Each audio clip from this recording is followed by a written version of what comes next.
Definition.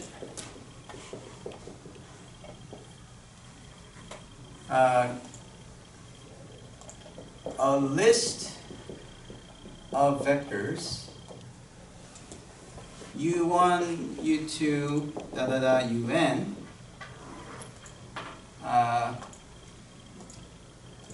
in the vector space V. So this fork-like looking thing is an element of. So u1, u2 until un are elements of V. Okay. Is called a basis if two conditions are met. Okay. Tell me what those two conditions should be. I think we're at a place we can just define what a basis is. What two great properties we would like to have? Oh no, that's magnitude. We haven't said anything about magnitude yet. We have to do inner products. That's later in the course. We don't have an inner product yet. Yeah. If all the vectors are linearly independent. Yeah. So you want number one is linearly independent.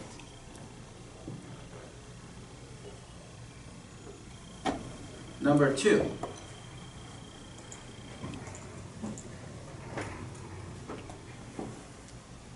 It has to be able to represent everything in the vector space, right?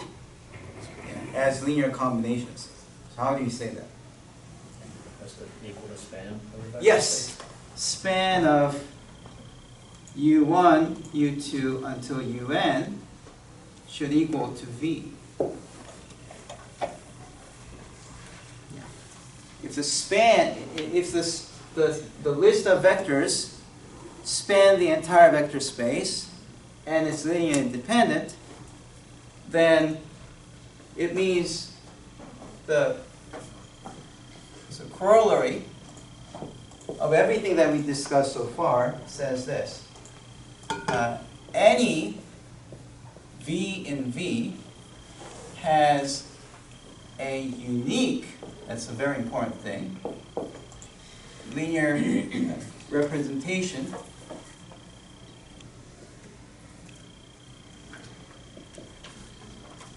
as V equals to A1 U1 until AN UN.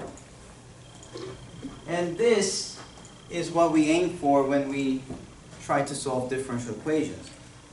If you have a linear homogeneous differential equation and you want to describe exactly what the solutions are, you just say, oh, this is a vector space is a two-dimensional space and cosine and sine are the basis, and it's as if you solved it.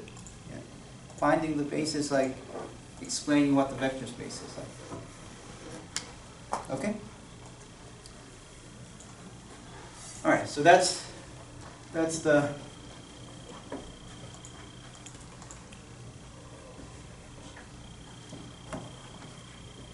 basis. And one thing I want you to notice is that I didn't say it's called the basis. It's called a basis. Right? Of course, in many contexts, there are the easiest ones. Right? But even in this example where we had y double prime plus y equals to 0, I said the solution is a linear combination of cosine x and sine x, where these two are the basis vectors for the solution space of this differential equation, right?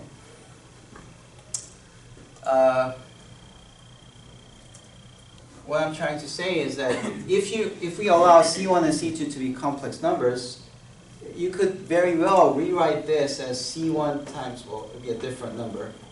So A1 times e to the ix, and B1 times e to the negative ix. That's perfectly fine as well. You know, in some contexts, this might be easier. So that's, there are different possible ways to choose basis, and sometimes one is more convenient than the other. See, cosine x can be represented as this plus this divided by 2. So it's a linear combination of these two functions. Sine is represented as like this minus this divided by 2i. Again, so this is a linear combination of the two. So anything that you can write like that, then you can replace the cosine and sine by these things, and you have another linear combination.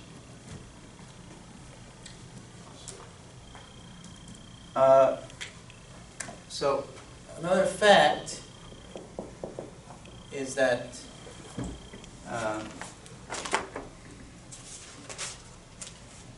the length of the list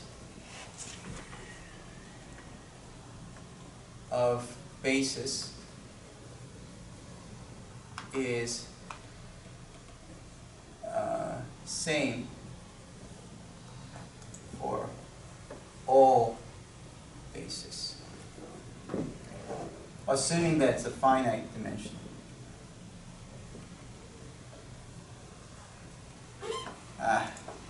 No, let's not say that, because I want to say what dimension is. All right. So the length of the list of a basis, so if you have one basis and another set of bases, if this is length 2, then you better have the other set of bases as length 2. And that number, this length, is the dimension.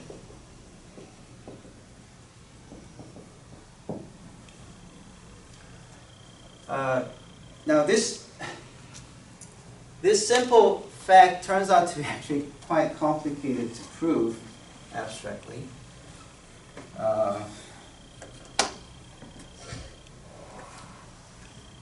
Yeah, so in an abstract class, when you have to prove this, usually you prove it by saying that if you have a spanning set that spans the entire space, and you have a linearly independent set inside the space, then it's always the case that linearly independent set is smaller than the spanning set. And you prove that using some induction, mathematical induction. We don't even do any proofs of induction here, so I can't do that. So it's a very technical thing, but it kind of makes sense, right? If it's two-dimensional, so this is called a dimension. So I know that this vector space is two-dimensional because base length is 2. Right? And if the dimension is 2, no matter how you change the basis, it still should be 2. That shouldn't change, right? So that's the concept of dimension, which I can't prove. I thought about various other ways to prove it, but it seems too technical. So we'll just accept that and then just switch. Okay? I'm not aiming for proving things abstractly in this class. Rather, I'm trying to give you motivations why thinking of vector spaces as abstract things is beneficial. It gives you a better insight into how structures of solutions of different equations are, and there are many other things that you can do with abstract vector space.